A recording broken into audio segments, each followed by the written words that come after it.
نحمده ونصلي ونسلم على رسوله الكريم اما بعد فاعوذ بالله من الشيطان الرجيم بسم الله الرحمن الرحيم ان الله وملائكته يصلون على النبي یا ایھا الذین آمنوا صلوا علیہ وسلموا تسلیما۔ نبی رحمت شفیع معظم سرکار مدینہ صاحب معطر قلب و پسینہ کی عظمت اور رفت کا معاملہ یہ ہے کہ اللہ تبارک و تعالیٰ کی ذات اقدس خود اپنے محبوب رحمت صلی اللہ علیہ وسلم پہ درود پاک پڑھتی ہے۔ نہ صرف خود پڑھتی ہے بلکہ اللہ تبارک و تعالیٰ اپنے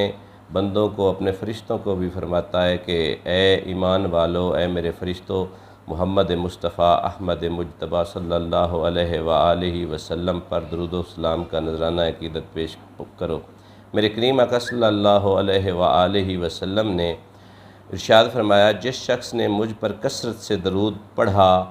گویا وہ مرنے سے پہلے ایک بار مجھے ضرور دیکھے گا۔ اس کے علاوہ نبی کریم صلی اللہ علیہ وآلہ وسلم نے ارشاد فرمایا، جس شخص نے مجھ پر کثرت سے درود پڑھا روز محشر میں اس سے مصافحہ کروں گا۔ میرے کریم آقا صلی اللہ علیہ وآلہ وسلم نے ارشاد فرمایا، جو شخص یہ چاہتا ہے کہ وہ جنتی لکھا جائے یا اس کی پیشانی پر جنتی لکھا جائے تو اسے چاہیے کہ میری ذات پہ کثرت سے درود و سلام کا نذرانہ عقیدت پیش فرمائے۔